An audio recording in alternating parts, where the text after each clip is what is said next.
Hello, this is Christian Okoye, former Kansas City Chiefs. You are listening to Grilling Truth. Welcome to the Grilling Truth's Top 10 Return Men in NFL History, brought to you by Gridiron Mo. Gridiron Mo is a new interactive football app where you get to call what you think the offense or defense should do during a live NFL game and see what all other fans have called also. Check out Gridiron Mo at www.gridironmo.com. As always, I'm your host, Mike Goodpaster, and I want to welcome in my trusty co-host for all the top 10 shows, Matt Andrew Scavage. How you doing tonight, Matt? I'm doing good. It's always good to be a trusty co-host as opposed to something else. Trusty, crusty, either one works. So today, I'll take trusty. All right, so our topic today, I think, is the one you came up with, which is the top 10 return men in NFL history. What's your criteria? Kind of a combination of what they accomplished, like how many touchdowns did they score, and what kind of accolades they were able to rack up over the years, and also the other half is just more perception on how electrifying they were. How dangerous were they? Did they get kicked away from a lot? Game changers. Some of it's subjective. I tried to go some subjective, some of it based on statistics. And I'm sure you're objective. You probably got at least one or two 49ers in there. So, one 49er, one guy, and then another guy who did play on the Niners for 1 year. Oh, okay. So I know who that is. So we'll start off. What's your number 10? My number 10 is the guy who was on the 49ers, Abe Woodson. Abe Woodson, one of the most underrated kickoff returners in history. He had 5 career kickoff returns, 2 career punt returns, played from 1958 to 1966 for the Niners, averaged about 30 yards per kickoff return. He was probably the best kick returner of the 1960s. All right. I agree with that one. I know we were joking earlier. But he had like 5,538 kick return yards. Punt returns, not so much. He wasn't used as much. Yeah, I think he's still first all-time kick return yards at 28.7. My number 10 is a guy that a lot of people forget about that I think deserves consideration for the Hall of Fame, even though I've got him at number 10 and not higher. He was just consistently great. That would be Brian Mitchell. He holds the title. People call him the return yardage king. He's the all-time leader in categories such as kick return yardage with a little over 14,000. Punt return yardage with almost 5,000. Mitchell was also adept at getting the ball in the end zone. I mean, he could do everything. I think he didn't even play quarterback in a game one time or something. Yes, he did. He could literally do everything. Yeah, he officially ended his career as a return specialist with 9 punt return touchdowns, 4 kick return touchdowns. Basically, he's an all-purpose yardage legend, which is why I think he belongs in the Hall of Fame. He ranks second all-time behind only Jerry Rice with 23,316 total all-purpose yards. Yeah, that's crazy yardage. You don't usually think of Brian Mitchell when you think of all-purpose yardage off the top of your head. That's an impressive stat. Yeah, when you get 14,000 of them on returns.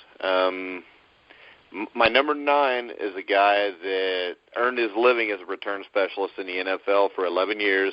That would be former Detroit Lion Mel Gray. Managed to put up during his career the third highest number of kick return yardage all time. Had several extraordinary years as a returner. He led the league in kick return yardage average in 1991 at almost 26 yards, 1994 at a little over 28 yards, while also leading the league with 3 kicks returned for touchdown in 1994. Gray was as solid as a punt returner, too, with 3 career punt return touchdowns. I think he's a guy that kind of gets lost in the shuffle because he was stuck on some Lion teams that were all right, made a few playoff runs. That was about it. But Mel Gray is my number 9. Yeah, I got Mel Gray a little higher, one of my all-time favorite return guys. My number 9 is Rick Upchurch from the Denver Broncos. Played from 1975 to 83. Good receiver, but, man, was he deadly as a punt returner. Didn't have any kickoff returns, but he had 8 career punt returns, including 4 in 1976. His career, he had 3,000 career punt return yards, but he led the league in punt return yards in 1977. Rick Upchurch, just one of those guys. That era, when when he played late 70s, early 80s, he was right there with anybody. Yeah, and to me, I don't have him on my list. He just missed it. But to me, he's a lot like Eric Metcalf. He was more productive as a punt returner. I mean, he still sits tied fourth all time, I think, with 8 punts returned for a touchdown. So I understand that one completely. All right, so we're at 8 now. Yeah, you're number 8. All right, my number 8 is Dante Hall. Dante Hall played from 2000 to 2008. He 10,136 kickoff return yardage. He had 2,261 yards on punt returns, 6 touchdowns in each. So he had a total of 12. He averaged about 25 yards a return, but they called him the human joystick for a reason. He was flat out dominant from 2002 to 2004. I think in that stretch at the end of 2002 through about halfway through the 2003 season, I think he scored a touchdown in he returned a score in every game. And I mean, he was a game changer. He could almost take over a game. The Chiefs didn't have a lot of weapons in 2002 other than maybe Priest Holmes, and he was the difference maker in a few of those games. And then 2003, I think they had, I know they were 13-3. It might have been the best record, but at least right behind New England. And Dante Hall is at the heart of that. He's my number 8. All right, I've actually got him a little bit higher, just because I know he didn't last that long, but he was as dangerous as it got for a few seasons. And I remember the 2003 season, they started off 9-0. A lot of it was because of him. Yeah. Until they ran into the Cincinnati Bengals, who made I was going to say, you guys unseated them. Yeah, and Peter Warrick returned a punt to actually... Yeah, wasn't that his best game of his career? Yeah, Warrick actually, 2003 season, played really well. I mean, they actually used him the way they should have been using him, but then the problem came the next year. He gets hurt, and that's pretty much it, and everybody considers him a bust. But I think the bigger bust is the way the Bengals coached from 1991 to 2002. That's a long time. My number 8 is one of my favorite, Billy White Shoes Johnson, which to me will always be remembered for catching the Big Ben pass Hail Mary to beat the San Francisco 49ers in 1983. Yeah, that's right. 1983. Anytime we can bring that up, we will. He's probably best remembered for that and his unique touchdown celebrations. But what he should be remembered for was his ability to get in the end zone after fielding a kick. Johnson finished a brilliant career as a return specialist with 6 punt return touchdowns, 2 kick return scores, while leading the league in punt return yards per attempt twice in his career, 75 and 77. Johnson earned a spot on the NFL's 75th anniversary team as a punt returner also, which not too bad for a guy that was drafted in a round that doesn't even exist today. He was a 15th round draft pick for the Oilers. Yeah, he is my number 7. He was by far one of the more flashy. He was probably the first guy to be real flashy with his end zone celebrations. And who can forget Bum Phillips watching him in the mid-'70s take a long kickoff return and the way he reacted on the sideline. In the mid-'70s, he was probably the most dominant returner at that time. And, he was a good receiver. I think he took a little hiatus, or he was injured, and then Atlanta got him. And he still was able to I think he still got a couple returns for a touchdown, and he was a good receiver for them. Well, see, actually, Houston had another good returner right after him by the name of Carl Roaches, which a lot of people don't remember. But I can't remember if Billy White Shoes Johnson left and then Roaches took over, or if Roaches actually took his job until he went to Atlanta. But my number 7... I want to say he retired for a short. Go ahead. I'm not sure. He either retired or hurt. But my number 7 is one of the new breed of punt returners, which would be Josh Cribbs. Cribbs made a name for himself as a dangerous return man with the Browns, topped 1,000 kick return yards 5 consecutive times to start his career, even led the league in all-purpose yards in 2007. Cribbs has slowed considerably since those glory days, but at least he can finally remember his 3 punt returns and 8 kick return touchdowns, which is tied first all time. So, I mean, he's kind of like Dante Hall. He did it in a small period of time, but in that small period of time, I think he was one of the best that ever lived. Yeah, no doubt. I mean, Josh Cribbs, real good. I think he's still playing. he didn't make my top 10, but he if there's a guy that's playing right now that belongs on it, it's probably him, just from what he's been able to do. I don't know what his career will end up being, but yeah, I mean, I think he's certainly headed there. He's not there already. All right, you want to go with your number 6? Sure. My number 6 is the guy who I think had the original record. Ollie Matson played for like 4 teams. I think he's on the Chicago Cardinals. But he had almost 4,000 yards of kick return yardage, probably about 600 yards of punt return yardage, but he had 9 touchdowns, 6 kickoffs, and 3 punts, which I think was the record for a very long time. A lot of people forget about him, and I think he deserves to be on the list. Well, I agree, and I actually have him significantly higher. Yeah. And and I'm proud of you for knowing who he was, because that's the one I thought you'd miss. I knew you'd get the Abe Wilson. Yeah, I knew you'd get the Abe Wilson because he's a 49er, and you're not like a 49er shill.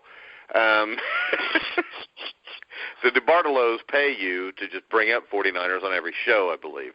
So I'll talk about Ollie. I wish that were true. Yeah, it would be nice, and then we could split it. Sure but would. My number 6 is Gale Sayers. Wasn't in the NFL very long, but he managed to make his mark in several ways while he was around. I mean, Sayers is the all-time leader in average yards per kick return with a whopping 30.6, and is tied for third all-time with 6 return touchdowns. He only returned kicks for 5 of his 7 seasons with the Bears. So it's possible that Sayers would have climbed even higher up the record books without the devastating knee injury. Also returned 2 punts for touchdowns and led the league in all-purpose yards each season from 65 through 67. So my number 6 is Gale Sayers. Yeah, I got him a little bit higher, but he didn't have a really long career, so I could see. As long as he makes the top 10, I think it's fair. Yeah. Now, my number 5 is one that might surprise you. It's a more recent one. My number 5 played for the Tennessee Titans. His name's Leon Washington. Didn't look like a kick returner. Looked like a running back. Jets, as we know, looks can be deceiving. Washington ended up being one of the best returners of all time, holds the record along with Josh Cribbs for kick returns for scores with 8. And this is the thing that got me when I was looking at him. He never had a season where he averaged less than 24 yards a kick return during his prime seasons as a returner.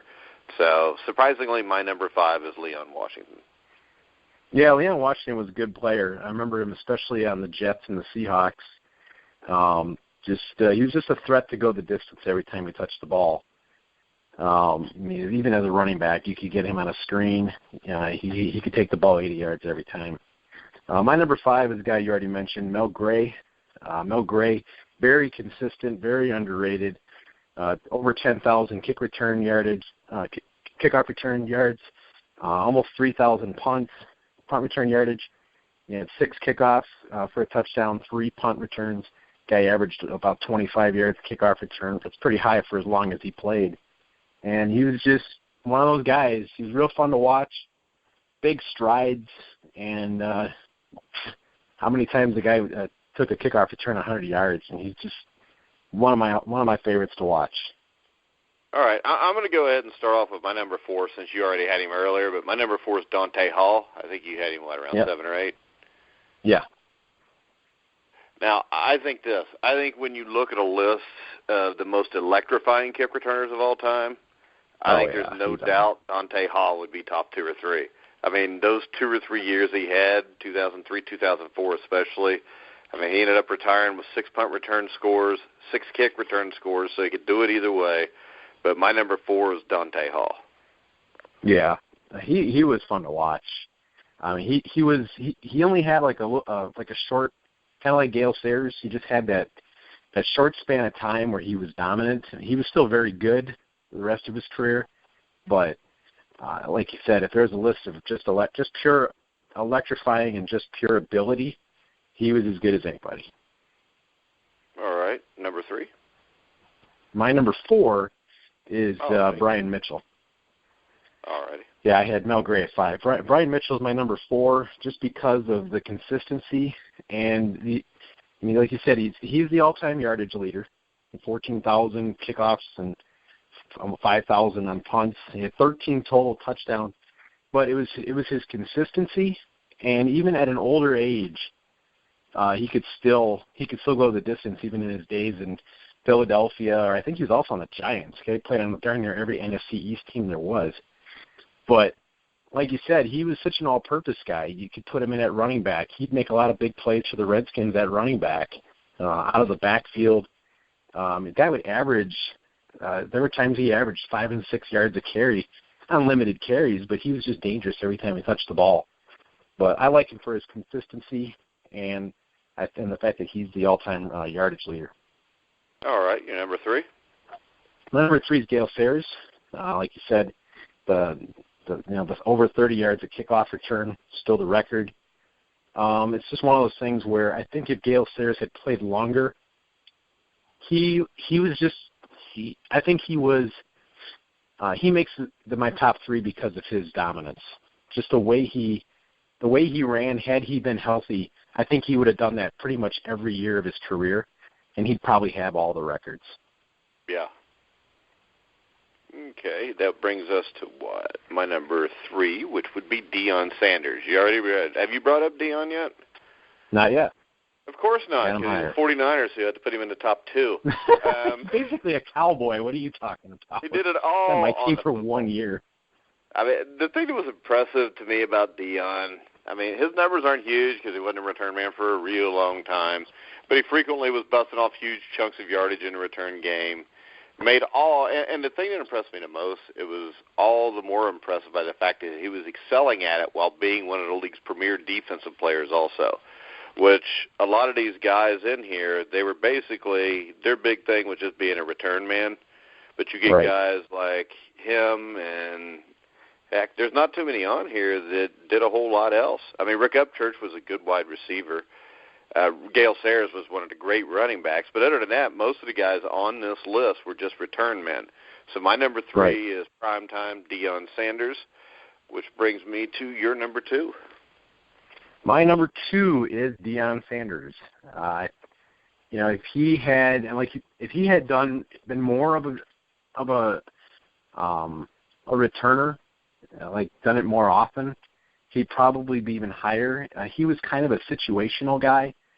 The Niners really didn't have him on returns, so I mean he never even returned one for them. So yeah, that was more Dexter, wasn't it, back in?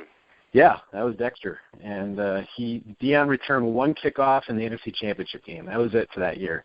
Although he made his living in Atlanta and Dallas, especially, did a little bit for the Ravens, maybe even the Redskins, but pretty much in Dallas. Dallas was really, really smart to use him the way that they did. They'd play him on offense. He was still their full-time corner, but they would put him on punt returns, and he was, I think he was the most dangerous returner the game's ever seen. But because he was more of a situational guy, I can't put him at number 1. But if I were to pick one guy that I wanted for my team, it would be Deion. Oh, you're out of your mind. My number 1 I would take in a heartbeat over Deion because I've never seen anybody like him. But, so that was your number 2. My number 2 is Ollie Matson, which a lot of people are listening to, who's Ollie Matson. But the thing that got me was notable numbers. I mean, he had 3 punts, 6 kicks returned for touchdowns. Was a great player on the field, too, kind of like we talked about with Deion and them. His punt return line in 1955, though, he led the league in punt return yards, average yards per punt, and punt returns for touchdown, as well as 35.5 yards per kick return average in 1958. So, I mean, I don't think there was a better kick returner for probably the first 60 years of the NFL or 50 years of the NFL. So I got him at number 2. And my number 1, since I let you go first all the time, and we know your number 1's the same as mine, I'm going to start it off, and I'm going to go with Devin Hester. I don't think there is anybody that's ever been more electrifying that's done it for as long a time, and I don't think Deion Sanders even sniffs first place here with this guy. No. Undisputed champion of the world when it comes to returning kicks. He holds the record with 20 total touchdowns, 14 punts, first all-time, 6 kick returns, returned a kick in the Super Bowl, which actually made that game look like it was competitive. He's feared as soon as he even steps on the field to return a kick. Very few players in the history of the sport have had the kind of game-breaking ability that Devin Hester brought to the NFL. I don't even think this one's close on who the best kick returner of all time is, man. Statistically, yeah, no question. 14 punt returns. He's my number one because of the longevity and because there are a lot of times where just nobody kicks to him. And from 2006 to 2010, I think that's where he really made his money. We've never seen anything statistically quite like that at all. Well, and this is the thing, Deion. This is the thing about him. In 2006, I mean, do the Bears even make the playoffs without him returning kicks? It seems like he won them so many games. He won, especially the Cardinal game. He won that Giants game where they had the fake on the missed kick, and everybody looked like they were walking out of bounds, and then he just took off. I'm not going to penalize him for having great blocking on his special teams unit, because I think all these guys did. I don't think you can have these kind of numbers and have bad special teams. But I think Deion was just as dominant, if not more. He was just more of a situational, didn't do it for as long. You're nuts. Devin Hester, when was the last time Devin Hester really did anything? It's been years.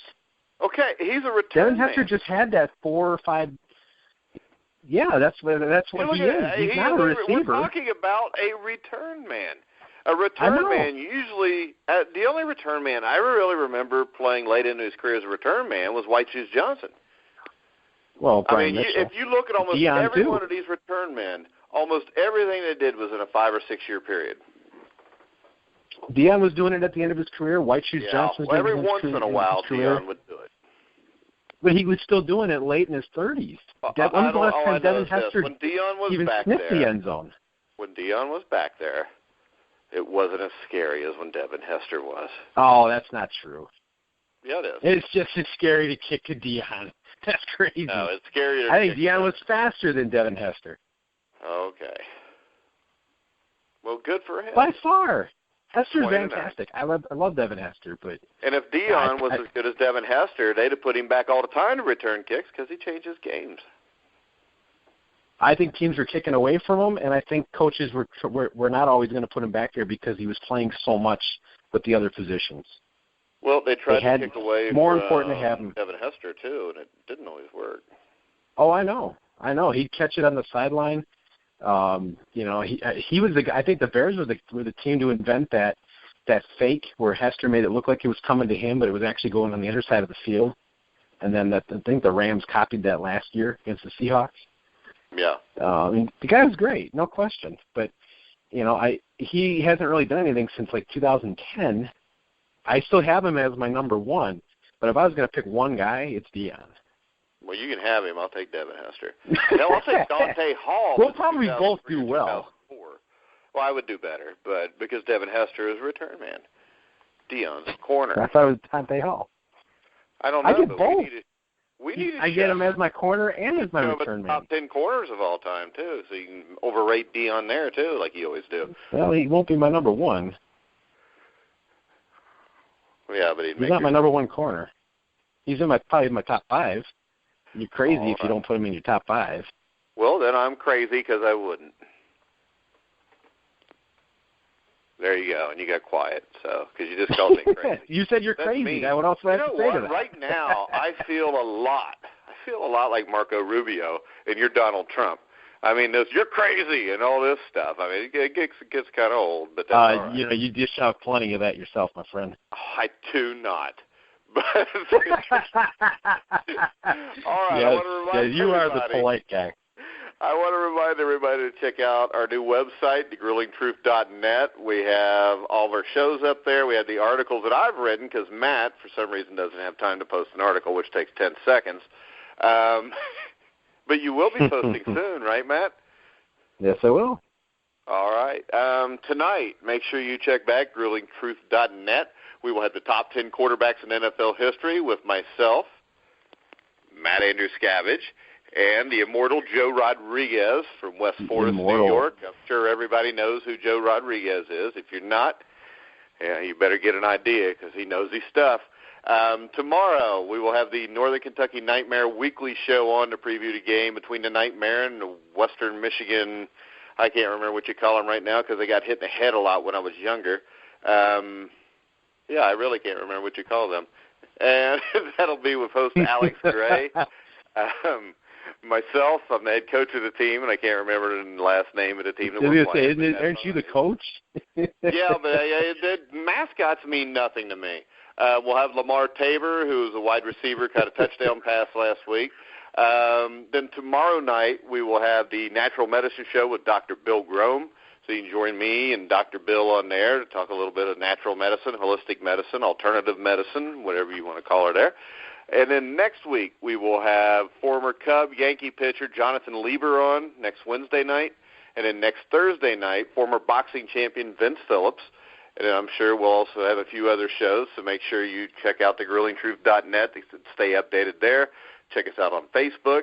Make sure you check footballvideos.com, one of our sponsors, Gridiron Mo, another sponsor, and SteelbergBox.com. So, Matt, you got any final words? Not really. Just, I think there was less of a challenge to get this list comprised than it was probably to do the running backs. I felt like I only had I only thought of 11 guys. The only guy I left off was Tim Brown, and the Metcalfs. I thought about the Metcalfs too, but and you had guys that were very explosive, guys like Lamar Parrish, guys like that did some outstanding things, but really, like Lamar Parrish was the greatest corner/return man of all time. Sure. Yeah, I thought about Len Barney.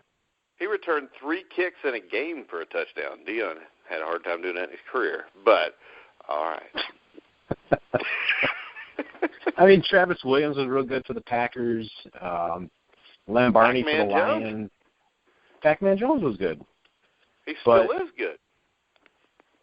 Yeah. When he's not getting penalties. Yeah, he's gotten 2 personal foul penalties in 5 years. Yeah, one of them was a big one, though.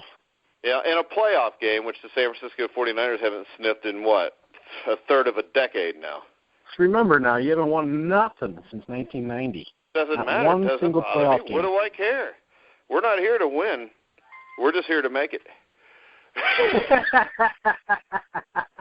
That's beautiful. But, all right, well, I'm tired of talking to you now, so I'm going to let you go. So for Matt Andruscavage, I'm Mike Goodpaster. You've been listening to The Grueling Truth, where the legends speak.